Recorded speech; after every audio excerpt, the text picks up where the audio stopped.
just a little bit of background to the work and where we've come from as a museum service. Through Piece 3, Heritage Lottery Fund as it was then known, and Piece 4, we have been producing and working on with our communities throughout this decade of centenary. So we have resources for 1912. We worked on a big project funded by Lottery called 1914 to 1916 on the Brink with our partners with Antrim Museum Service. And then under Piece 4, we've continued this work, and we did a program called 1918 Local Voices. And this was really about exploring connections between local people and places to those big international events. It was really about bringing it back home. And during the Piece 4 Understanding Our Area program, where we had a community-based program as well as our Decade of Centenaries program, several of the groups worked on resources that actually that highlight different contributions during this period. One of them was the story of Molly McGuinness, who was a decorated nurse, not just about her experiences during the Great War, but also then her whole life story, which is really quite an extraordinary one from this area. And then we worked with the Ballymoney branch of the Royal British Legion on their whole history as well.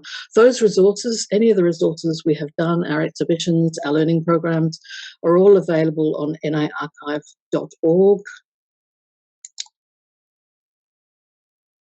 Towards the end, or I suppose the last year of our Piece 4 program, we were starting to look at our 1919-1922 Partition in Ireland, Partition of Ulster project, as it became known.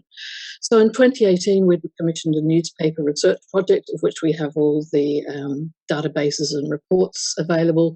And we were in the middle of planning a touring exhibition, using our collections. We were going to have schools, workshops and things. But coming into February, as we were getting ready to get our specimens photographed, we were about to go out and commission a designer. Lockdown kicked in. Literally the day we closed our office was the day we were doing our specimen photography. So we had to do a bit of a rethink. We were at that stage thinking this is maybe 3 months. We can look at perhaps an autumn exhibition program. But of course, here we are now in February 2021. So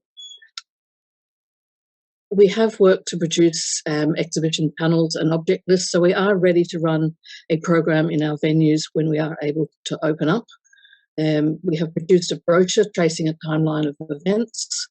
We do have, as I said, all the report on our newspaper research. We have a workshop script and exercises for Key Stage 3 ready to go, and we've taken the approach of resizing all our artwork into disposable posters so that we can actually send out kits to community groups and schools if they want to do an online workshop. We are planning to do an exhibition, a virtual tour of the exhibition, when we can get back into our venues fully. We had anticipated that we would be doing our schools program by now, but obviously that is not. We're not seeing that happening at the moment, and we'll be looking to do that later in the year, perhaps through some sort of blended learning opportunity, a mix of online and in venue where we can, but it may be that we're delivering things in school. All these resources are available online and they are free of charge. So what it looks like then is, I'm just quickly going to take you some of the sort of design resources we have. This is our introductory panel to Partition in Ireland, Partition of Ulster. What we then did is did 3 big premiere stands looking at the international events, the national events, but also bringing in local with local connections in to that. So the first big stand was about just context, the sort of 1918, 1919. Then we move into the lead up to partition. And then the final big panel is really what happens in the next sort of 18 months. And of course, it is not over at this stage, but this is where we have got. So alongside those premiere stands, we then have a series of individual case studies or themes exploring those local connections. So I mentioned the book about the search for Molly. We do a case study of what she was up to in that period of 1919 to 1922. We look at returned soldiers. We look at some of the sort of civil servants and our local politicians or national politicians who are connected to the area, like Bonalaw. And we've crucially one of those early commemorations of the war memorials and the poppy connected in with that bigger project we did with the Royal Legion on their local history. Alongside this, and to support the workshops, and as a takeaway, we've produced a brochure which really just sets out those big key events, but alongside that we draw out some of the local stories from newspapers, from diaries, and photos. It's just a different way of letting people into the story. Our next phase, the council has established the NI 100 working group, and one of their key projects at the moment is identifying 100 famous sons and daughters of the Causeway Coast and Glens, and that will be all available online, and we'll be doing panels and kind of using other resources there. And we've currently commissioned the research to reflect on the Causeway Coast and Glens in the first 100 years of Northern Ireland in terms of particularly the achievements of people and some of the big events. That is actually the end of my presentation. It's very short, but I would encourage you to go onto NI Archive. I'm going to just see if I can share that screen and just show you a little bit of the NI Archive so you can see the resources. This can sometimes be a little bit more successful on some days. Broadband out in rural Mavennis is not always as good as it should be. So I'm just going to unshare and see if I can take you online for a minute. Okay.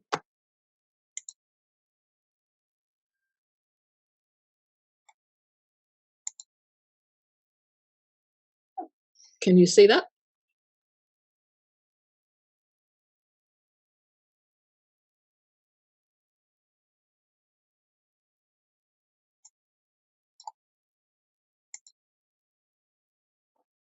People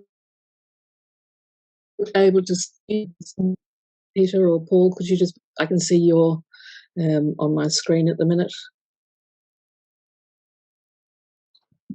Yes, Helen, we can see that. Yep. Perfect. Thanks, Peter. That's great. Okay, this is the archive. This is our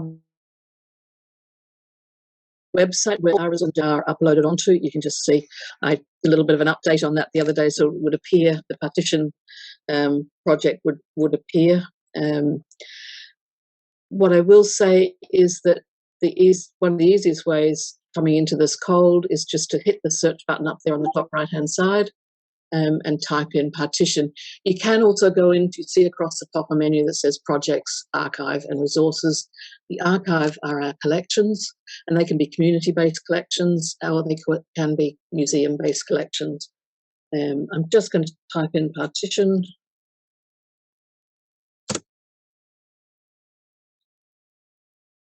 And you can see there's a number of things have come up, and they are quite large files, so they can take a little while to download, which is why I showed them to you on a PowerPoint, but they are all there. And I'm just going to take you into courses.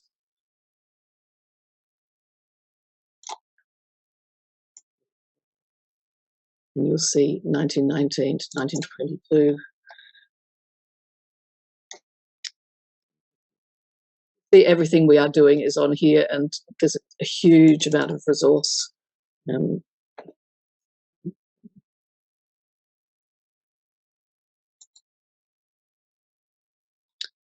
This is just a different way in to the same thing you saw there on the